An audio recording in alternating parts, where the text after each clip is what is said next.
Here we go. Let's get these questions from the DMs. Yep.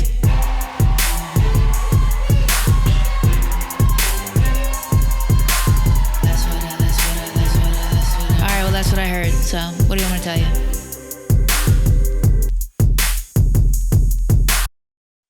Hello, ladies and gentlemen. Welcome to That's What I Heard. My name is Little Frex. It is a solo episode today. I'm in the studio with Mike Coscarelli, a.k.a. Producer Mike. Big news of the day. New York has fallen. I repeat, New York has fallen.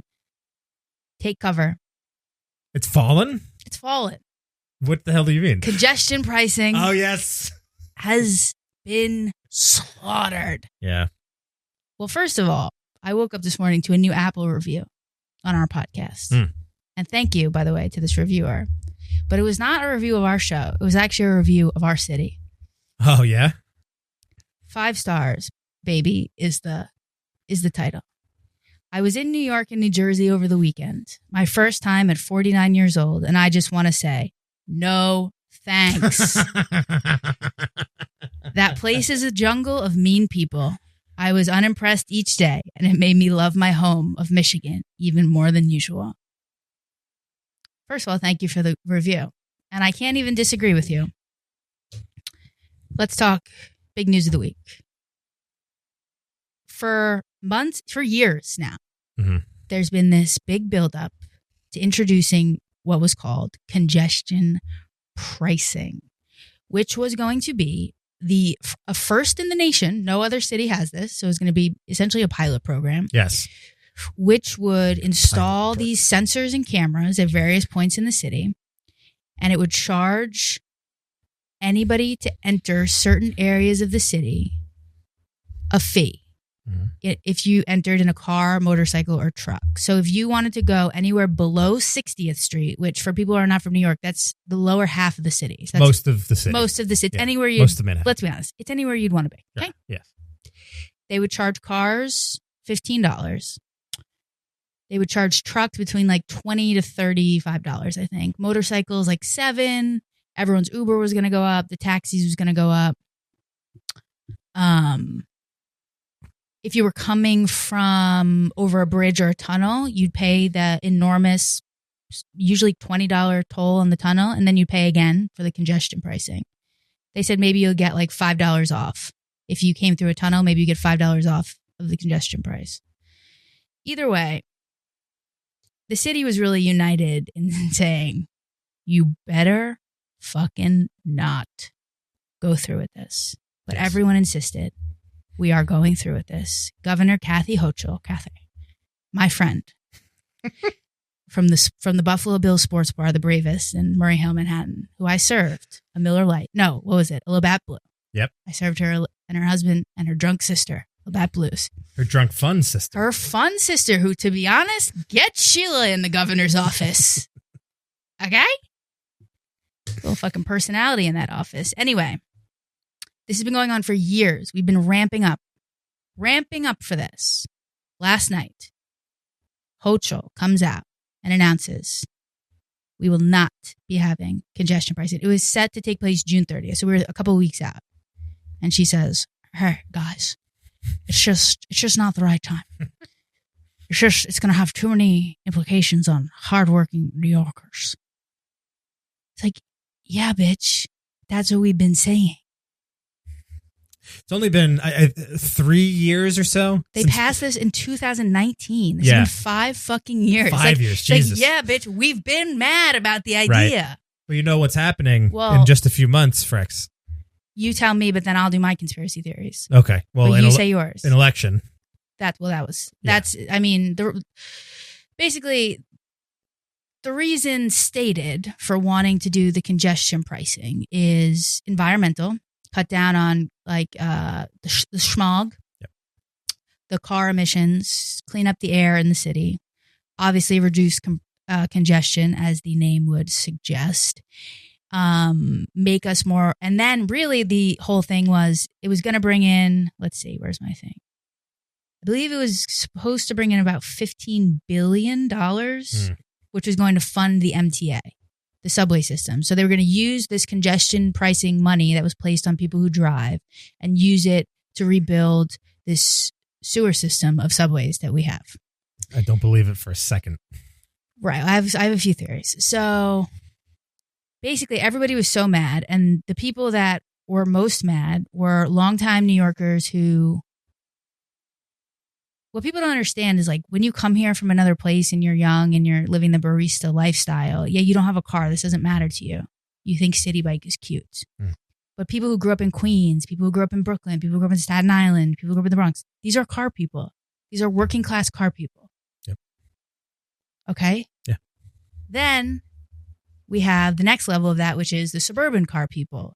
And New York City has a huge outer metropolitan area, Westchester, New Jersey, Connecticut even. All these people drive into the city and they're like high earners. Yeah. So they're bringing a lot of revenue into the city. And those people happen to be in several key swing districts, which went red last time and lost us the House of Representatives. And 70, I believe... over 60% of New York State as a whole opposes congestion pricing, but over 70% of these swing districts opposed it. So basically, the word came down: we got to cut this, or we're going to lose. People are going to be bloodthirsty if we got to cut this. So people are saying this is a completely political move. Now, the other side of it is these environmental activists say this is a long-term plan intended to clean up this city to make it sustainable so we all don't choke to death on our own breaths. We're being strangled by our own breaths. Yeah. And there is merit to that. Sure. And then there's a thing called transit activists. Yeah. Now you think I'm going to say trans activists, which I support. But then I hear transit activists. I'm not sure I support that. They want us to be a nation of bikes, Mike. Yeah. Now, I'm a biker. And I think that's gay. With your gay ass. Update, I also did get into a bike accident 2 days ago. Case in point. Yeah, my knee's not feeling Get great. off the bikes, guys. What are we doing? Now, what were you going to say? Nothing. I think I like riding a bike personally, but I do think that the more bike riders there are, the worse it is for people who ride bikes. Yeah. That's literally why I got into the accident, because some dickhead who doesn't ride bikes all the time just completely pulled up next to me, got too close, swerved into me, and then I'm on my back on the Williamsburg New York Bridge. City is not a bike culture, okay? Yeah. Unless it's a BMX and a skate park and I'm wet. I don't want to hear about these bikes. Bikes should be like abortion. Safe, legal, and rare. Rare. Rare.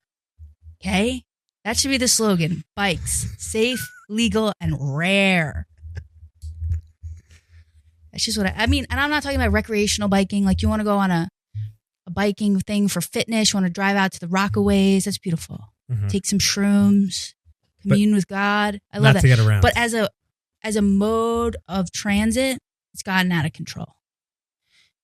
I got so angry there, I lost my thought. And you were put the phone down. He's about to start swiping. Put it down. Not today.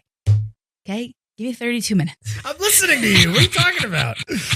I just told you a story about how some asshole swerved into me. I know. I didn't show you an ounce of sympathy. I said you deserved it. The real thing here is, okay, so the transit activists are angry, who I don't support. The environmental activists are angry, which I do support to an extent. I mean, yeah, you do want long-term solutions, but the fact is anyone in the mood to make a long-term solution right now? For what?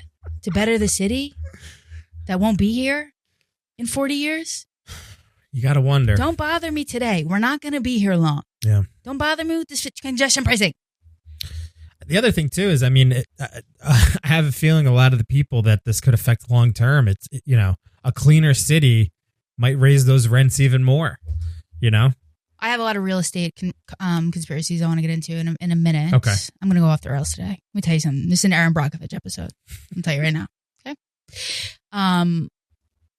the big. So they're saying transit, activists, and environment. That's what they're saying the congestion pricing is for.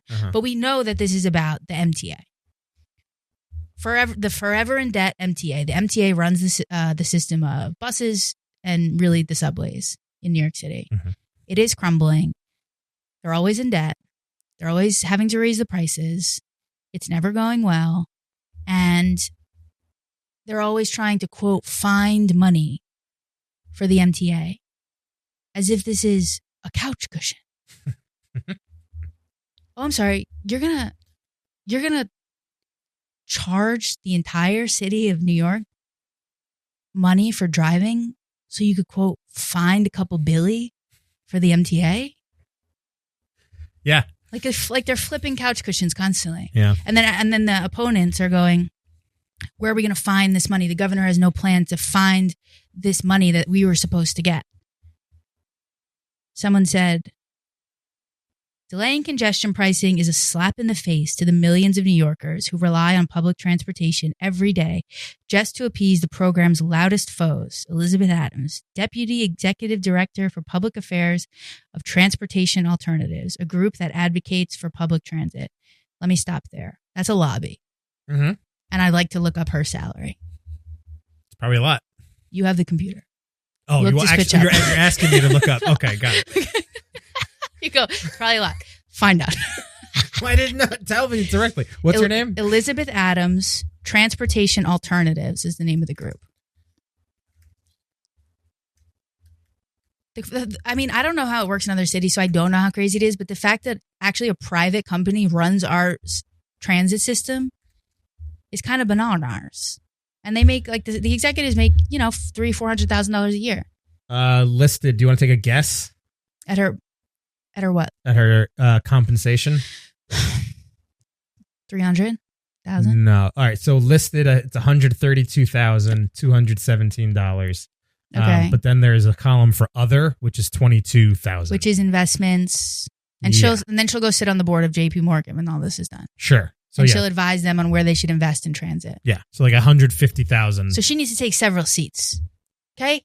This is what I hear the kids say. I think you need to take several seats, Miss Elizabeth Adams. Anyway, she goes on to say, congestion pricing is a $15 billion lifeline for the MTA, critical funding that will be lost if the program is stalled. She continued, the next time your train is late, your bus is trapped in traffic, your subway station is still missing an elevator, you know who to blame. Governor Kathy Hochul. Cathy. End quote from Elizabeth.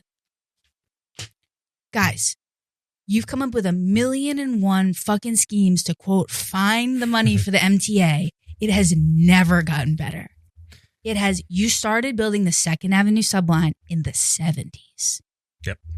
Baby, it still don't go to Harlem. Okay? In the 70s.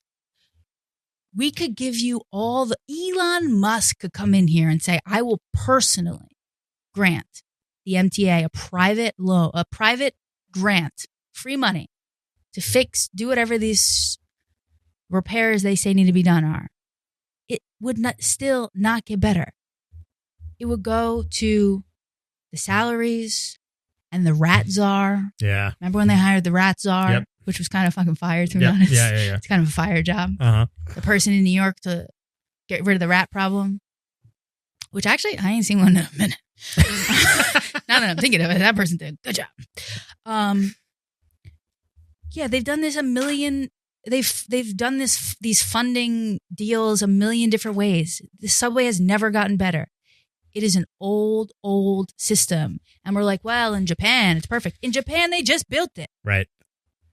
In London, they just built that shit. Actually, I don't know, maybe they didn't build it. Everyone's like, it's so clean and it comes on time. Guess what? That's not who we are. That's not our character. It's never going to be clean. It's never going to come on time. It's always going to be hell. It's always going to be raining. Someone's always going to be smoking a cigarette out of their dick. It's always going to be somebody riding the train. That's the character of the city. It's no, it's not. $15 billion is not going to fix what is wrong with us. We are a pickled people. Our brains are pickled. You can give us the nicest subway station in the world, baby. We're shitting on it. That's why our Apple reviewer has a point. Michigan is sounding nice right about now, isn't it? Now, while Kathy Hochul did this little turnaround, hold on. I had something important I needed to say. Stay with me. It's okay. It's going to be okay. You can trust me. You're safe with me. It might take a minute, but you're safe with me. Complete confidence throughout. That's what I used to say when I would get up and I would rap. And if I would like mess up the words in my head, I just go, complete confidence throughout. People need to know they're safe with you. It's true. That's the only key to performing there is. Yeah. You meant to do that. Yeah. Or it's like, yeah, maybe something went wrong, but it doesn't affect me. Yeah. You're safe with me. Now, here's what I was going to say. While this program is now on hold indefinitely, guess what? The city gave how much? $500 million contract to a Nashville company called TransCore to install this network of cameras, which were going to enforce congestion pricing. The last of which of those cameras was already installed last week. Oh, really? So we already paid them over, and then we had to pay for an extension or something. So I think it was like $550 million. We're broke. We don't have the money. Where are we going to find the money? Oh, $550 million for cameras that we already put in. They're already there. Yeah. And now we won't be using them. Yeah. But now I'm going conspiracy. Okay. Now I'm going down a rabbit hole. So I got curious. I went Aaron Brockovich. I said, well, who is this TransCore company? So I look it up. TransCore is actually owned by a global company that is run out of Singapore called ST Engineering. And you know what that means? It actually means nothing. That's where my investigation ended. I couldn't really find anything salacious after that. I just wanted you to know that a Singaporean company has installed $500 million worth of sensors and cameras in New York City, which we've paid for, and now will not be using to charge people $15 to fund, quote unquote, the MTA. Guess what the cameras do? Now I'm going full Alex Jones. Tell me. New York City is now rigged and wired. This is from their website about what the technology is. It's overhead digital technology that provides license plate recognition and image-based vehicle detection and classification without the need for in-ground sensors. Hardware is specifically engineered to hide in plain sight and leverage the existing infrastructure to blend into the landscape. So it's configurable to support diverse business values, which means now we're not using it for what we said we were going to use it for, but it's configurable. Now we can use it for anything. Right. Surveillance, any type of surveillance we want. So guess who's going to get their hands on these? The NYPD. Could you see what's happening here? Is it that hard to put the pieces together? Operations software provides end-to-end ability to audit and manage data analytics for vehicle detection, transactions, and trip formation. Which means, gotcha, bitch. Yeah. We got you. Yeah. So now we're rigged to do that. Yeah. And we won't be doing it for what we thought we were going to be doing it for, but someone's going to use it for something. Of course. Yeah. And if you want to get really into like the kind of commentary about what some people believe the end game for these tech companies and these big businesses is that they want to push society towards an end of ownership, an end of private ownership. Mm. So like we don't own cars anymore. Like they're envisioning our future being we don't own cars, we don't own our homes. Right. But it's very nice. There's an article. I will fail you on this. Should I look that up? I don't know. Okay. I heard Tim Dillon talk about it. It's called the end of ownership. Basically, like you won't own anything and you will be happy is the thesis of it, I guess. So if you think about this congestion thing, what would that mean for if this congestion pricing had gone through, what would that mean in 10 years for our city? People would slowly give up ownership of their cars. They would say it's just not worth it anymore. So within 10 to 15 years, we would be a city where people don't own cars. And then they rely on Uber or they rely on these big tech companies. It just seems likely that there's a lot at play here, business-wise. Do you agree? I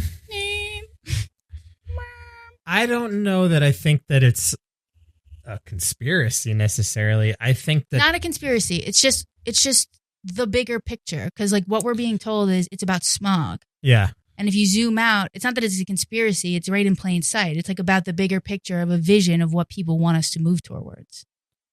Yeah, I think that's probably true. I think we're kind of there already anyway. Yeah. I mean, for real estate, at least for sure. I don't know that many people that own things our age. Because you only know broke bitches.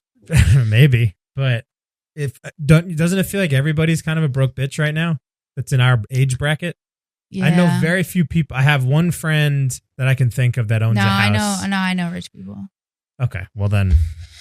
Whoa. It's the company I keep, okay, baby? You know the rich. I can't eat them because they're my friends. Now, all of this, last minute pullback from an insane plan that was going to drastically affect the city.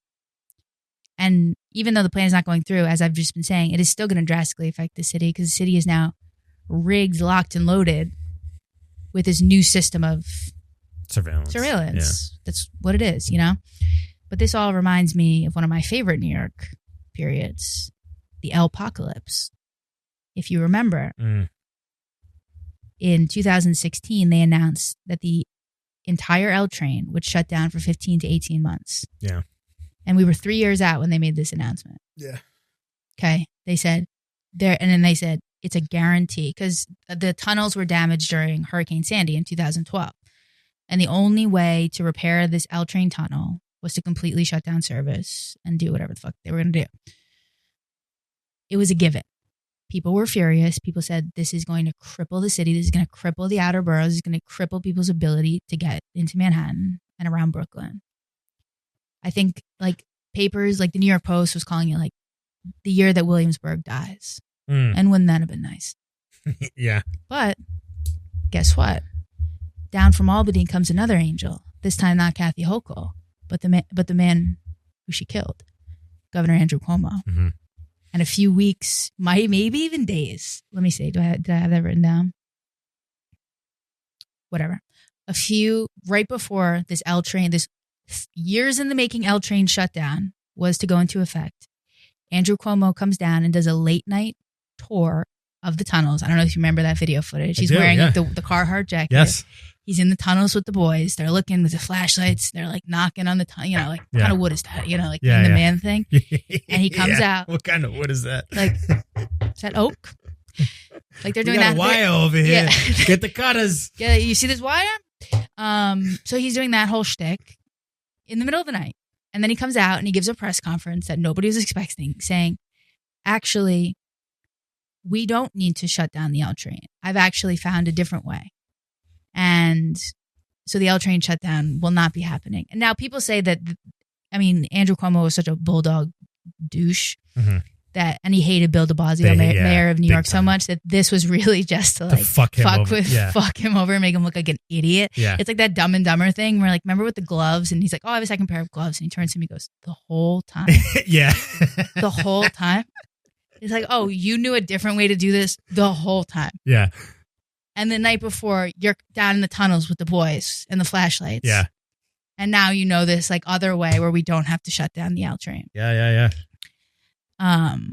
Famously, and I'm not Nostradamus, I did predict that they would not go through with that shutdown. There was just no way that it was so drastic and so disruptive to the city. I just couldn't see it happening. Yeah. It would have been way more disruptive than the congestion pricing thing. Anyways. But what I was interested in, what I thought immediately when this happened, I was like, this is a real estate play. The L train thing? Because what happened in those 3 years? Neighborhoods off the L train, Williamsburg, Bushwick, the whole all those neighborhoods were absolutely in boom, at the top of their boom, right? Still. And real estate developers were like, we need to get a little action off the M train over here. We need to get a little more action off the G train. We need to get a little more action in downtown Brooklyn. We need a little Barclays pop. We need, what about fucking Cobble Hill? Could it pop? Yeah. And so people literally, when this was announced in 2016, started moving. Some Hoboken popped Yep. during this time. Yeah. Big time. Hoboken, Jersey City. Jersey big City. time pop. Jersey City was also fresh off of a lot People of were new like, okay, well, I'm not renovations. going to live off a broken train. Yeah. So I'm moving. And then real estate, like the map of real estate completely changed in these areas. Yeah. And you know how big like the real estate influence is in New York politics? You don't think this had anything to do with that? I think it has 100% to do with it. Good. Then we agree. It's not a conspiracy. It's just a fact. Yeah. And I think the other big thing was that I think Cuomo fucking really hated de Blasio. Really Like hated bad. de Blasio. The famous feud. Famously thought he was a cuck to the core. Right. So I think it's both of those things. But yeah, I think 100%. I don't even think you can really prove that it wasn't. A real estate thing or I mean, a feud? What else? No, the feud for sure. But like, I mean, what else could it even have been if it wasn't the real estate thing? Right. It's the only thing that really makes sense. It's like you probably knew there was another way the whole time, but Yeah. you wanted to let this story play out so we could get this money popping in other areas. Yeah. Little J train. Build it up, bitch. Yeah. He's a real Robert Moses, this fucking Cuomo. But that psychopath, that racist psychopath, Robert Moses. Yeah. Bad guy. Bad guy. It's the reason the Dodgers are in LA. I wish Sheila, the governor's sister, was in charge. Do you think things would look different with her in charge? Yeah. Yeah. Yeah, there'd be a lot more shots of Jameson. The good times would be a rollin'. Yeah. So anyway, that's my 2 cents on the congestion pricing meltdown. I'm sure more will be revealed, but the most logical explanation of why she just canceled it is because they're worried about losing those swing states. Yes. I mean, not swing states, swing districts in the suburbs. That's what I heard. That's what I heard. Today is D-Day. Happy D-Day. Happy D-Day. Not much to say on that. Just wanted to point it out, for all those we've lost. Deserves recognition. I was reading an article this morning about how when D-Day happened, how loud is that? Like when 2 more weeks. When the announcement came out, like there's hundreds of thousands of people landing on the beaches of Normandy. Hmm. Hitler was asleep. Yes. Okay? And everyone that worked for him was too scared to wake him up and tell him it's code red. Yeah. Code red. The boys are here. It's on and popping, Jack. On and popping. And because Hitler was such a control freak, he was the one person that could activate these groups of like these certain units like of the military to go to the beaches and fight. Yeah. And like stop this invasion. But he was asleep and his boys were too pussy to wake him up. And thank God for that. Thank God. Thank God those pussies. Talk about a different world. So imagine Yeah. those boys had some balls. Yeah. We could be speaking Deutschland right now. We sure What could. is that? What is Deutsch? I just said Deutschland, but I don't think that's has German. anything. But Deutschland is Germany. Y'all. Thank God those boys were pussies. I went to this is how far I will go for our audience, for the herd. A member of the herd invited me to do a career day at the school. Why are you laughing? I think you talked about this 2 weeks in a row. No, I cut it out Okay. because that was at the end before. Okay. And I go, we didn't even say anything about it. I just go, I went to the career day, and then I go, let's just cut it in the episode. Okay. But I wanted to make sure that I said, Yeah. Shout out to Jimmy. So I go to this. I mean, I'm not going to say he harassed me, but he did call into the telethon to really put my back against the wall, put me on the ropes, and get that yes. Side note, I wish I had that kind of tenacity to really go for that yes. Someone says no once, I go, okay, I'll kill myself, no problem. I'm a piece of shit. I do that. No, I know I'm a piece of shit. But Jimmy, real confidence. And I like that. So I went to the career day at the high school. But that is how far I will go for the herd. If you have an event you want me to show up at, if you're you have a town fair, you're guessing the weight of a big pumpkin, I'll come through. I'll make an appearance. My rates are reasonable. Oh, you got rates? Yeah, what would my rate be to show up at an event? What do you have like a rate card of things you do at the event? A rate card? What is that? A rate card is like so like I have one for the studio where it's like if you want to come in and record, you get that's one price. Then if you want to record and then I edit it, that's another price. Okay. And it's like add-ons. So I it's see, like okay. showing up is one price. Okay. But then it's like I got you. You know. So I guess if you want me to come to your event, the base price is $300. Okay. Not bad. And the add-on would be if you want a blowjob. That's gonna be $350. No, we're not doing blowjobs. Come on. If you want a picture, that's gonna be $325. That's a little better. Okay. If you want me to call your friend and leave a voicemail, $400. Okay. This is all while I'm at the event. Yep. If you want to sexually harass me, I'll give you a discount, $200. What would it take you? Yeah. Is there a world where you come out of rap retirement? There's such a world. Yeah. There's such a world. You know, the world I really see for it is like once I have a little bit more money,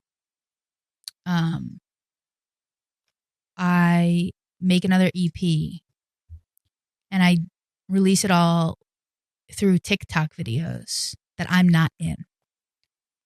Okay. Who's in the videos? I don't know. We're not pretending that it's someone. I don't know who's in the videos. Maybe it's not someone, because back in my day, kids, okay, the videos where you just stand and rap to the camera. I mean, that's why my hands still do this. When I'm podcasting, when I'm talking, it's like it's all this. You just rap into the camera, blah blah blah. Okay, it's not what people do anymore. Is it not? I don't think so. No? People don't make music. It's not like, it's just not the culture anymore. It's not music videos. It's all like make a minute and a half song or a 2-minute song. Take the best 30 seconds, make a TikTok and make a reel and get it trending that way. And then get people, get followers there and then do brand deals. But in the TikTok videos that I would make of my music, I don't think it would be me rapping. Maybe I would do something more creative, like make it look like a movie or something. Mm-hmm. But nobody's rapping to the camera. You never walk past anybody anymore. You see somebody like with a phone out doing the fingers. I see it all the time. I feel like.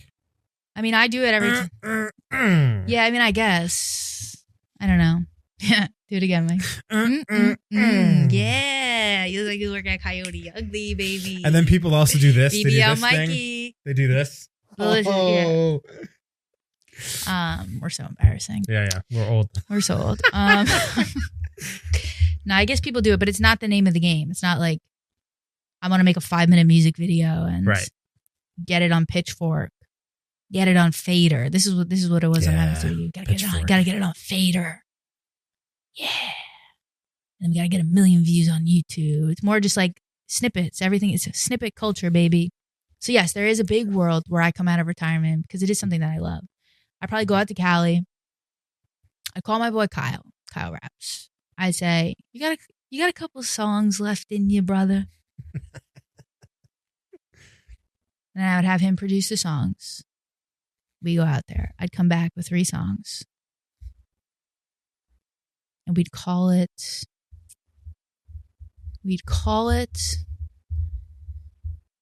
I don't know what we'd call it. What about live? Would I rap live? Yeah. Yeah, if I was paid for it, of course I would. Okay. But who would be doing that at this point? I'm just asking. Like at a bat mitzvah?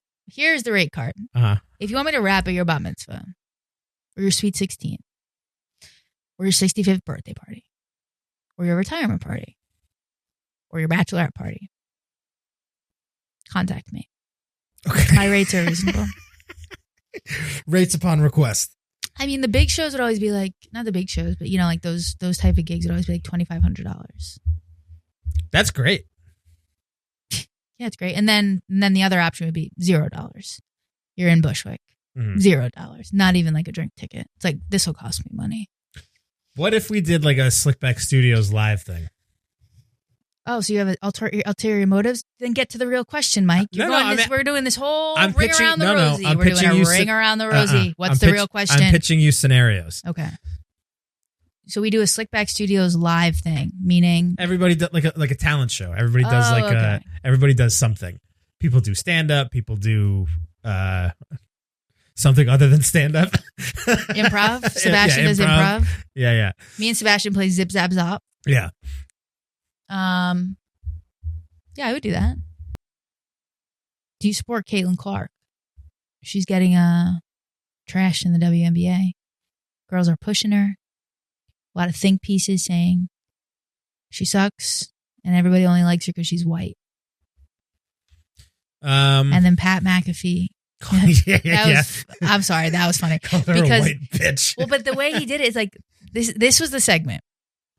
The segment was he made a PowerPoint saying, in defense of Caitlin Clark, saying like what she's doing for the sport, all the money she's bringing in. Yeah. And then he goes, these girls, other girls don't like her because they're like, this white bitch from Indiana. Stop the tape. Yeah. The internet goes crazy. Yeah. I mean, he shouldn't have said it, but I could say it. Of course I support her. I mean, I think that I understand that there's probably truth to the fact that she's white. But I mean, this is like what happened with Larry Bird. Well, people are calling her, and this is a bit too far, the new Jackie Robinson. Well, that's ridiculous. That's ridiculous. Yeah, that's ridiculous. It's like those two names should not be anywhere near each other. Right, that's not the same, guys. This is not what we're doing here. Yeah. This is not what we're doing here. But I support her. I think it's good that she's, bringing attention to the WNBA. I mean, it's definitely, she's a big part of it. I think it's good to get slapped around a little, too, to be honest. Yeah. Toughens you up. Not that she's not tough, but what a great triumph story of like, I won their respect. Yeah. I won the respect of the league. Well, because she's still playing well, right? I mean, in the WNBA? I'm going to be honest with you. Not paying attention. I tried to get involved the other night. Yeah.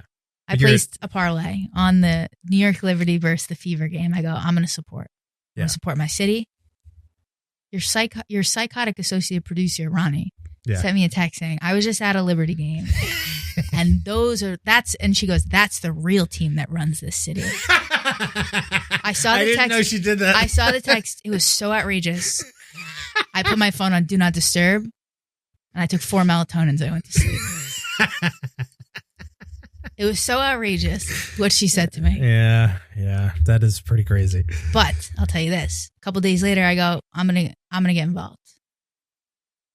So I go, I'm gonna watch the New York Liberty game. They're playing Caitlin Clark. I'm gonna do a parlay. I bet the over on Caitlin Clark points and assists. And on Sabrina Ionescu, who is really good. She did the 3-point shooting contest with Steph in the All-Star game, and it was the best segment of that whole weekend. Yep. So I support her. Also very talented. Also white. Now I'm only supporting the whites. This is bad. Honestly, I like Angel Reese the best of all of them. Oh, yeah? I'm dead ass. I wanted LSU. No, she's cool, I wanted LSU and I wanted Angel Reese and Coach Kim to win that fucking college trophy. Yeah. That nothing would have made me happier. And Flau'jae. And I like Juju Watkins. Mm-hmm. Anyways. So I watched the game and I bet the over on Caitlin Clark points. She got 3. Mike. The whole game? She got 3. No way. 3. Oh, I hate to hear that. So I lost that bet. But I'll give the same excuse. Really? I'll give the same excuse I would give for the men's team. They were on a back-to-back. Uh-huh. And I think this can't not affect you. Like being in this media, what would you call this? Firestorm of negativity right now. It can't not affect you. I would be amazed if it doesn't affect your psyche. Well, you always know what they also say about the New York home court advantage. A lot of times on that back-to-back, New York gets you. Yeah. You go out, you do some stuff. She ain't going out. Honestly, she should be on the Knicks the way she ain't going out. You think she's going to the club? Maybe. To the club? I don't know. I mean, like, I know that's what they say about the NBA. Oh, of course. Dudes will get up to play at the Garden, but also it's like if they're there for more than, that there's a team in Brooklyn. It's a big problem. Yeah. If you're there for a couple days, It's a big problem. Imagine Caitlin Clark got 3 points because she went to Pump Strip Club the night before. Yeah. She went to Magic City. The Cubby Hole. She was at the Cubby Hole. Wait, what's Magic City's not it? Sue's around it. No, what's the strip club I'm thinking of? The big one that Cardi B worked at. Scores? Thank you. Yeah. Imagine she went to Scores the night before. Yeah. Yeah. And she goes, guys, I just got a $20 million Nike contract. We're getting a bottle. Make it Grey Goose. No chasers. Guys, she goes, guys, I'm rich. Okay. And then she shows up to that game the next day.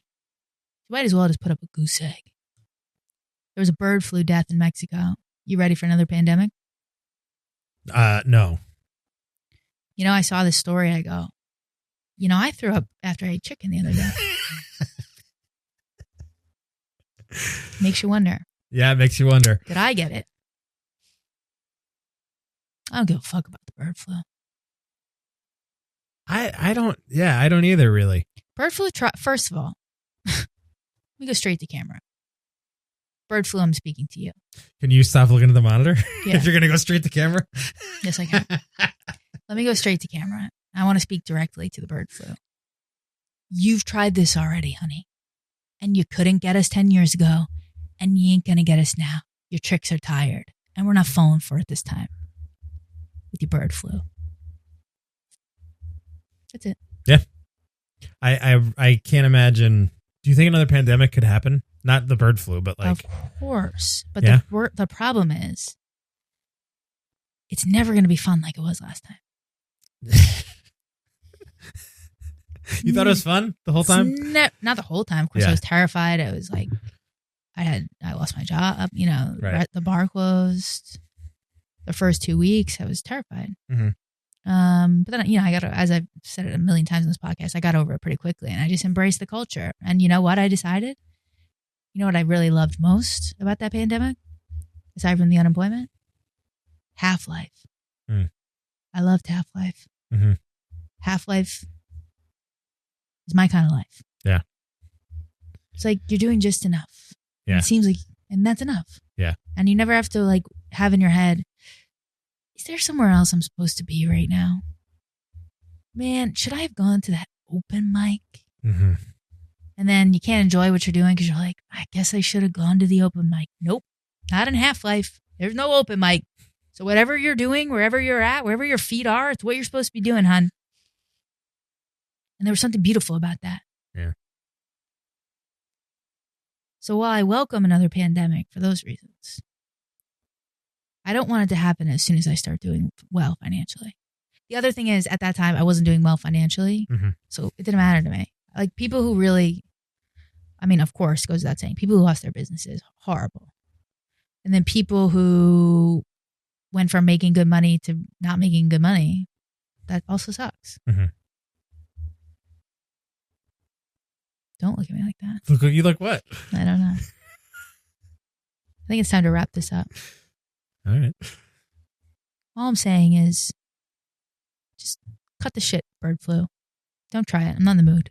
You know what I am in the mood for? For you to comment on YouTube. And to leave us a review on Apple. I don't even mind you leaving us a review shitting on our city. I welcome that. You don't even have to leave a review about our show. Leave a review about your bitch friend that you hate. Have the review be why you don't like her, what she did. I would love that review. Thank you for joining us. Thank you, Mike. Of course, Frex. I'll see you next week. You know I love your ass. Stop.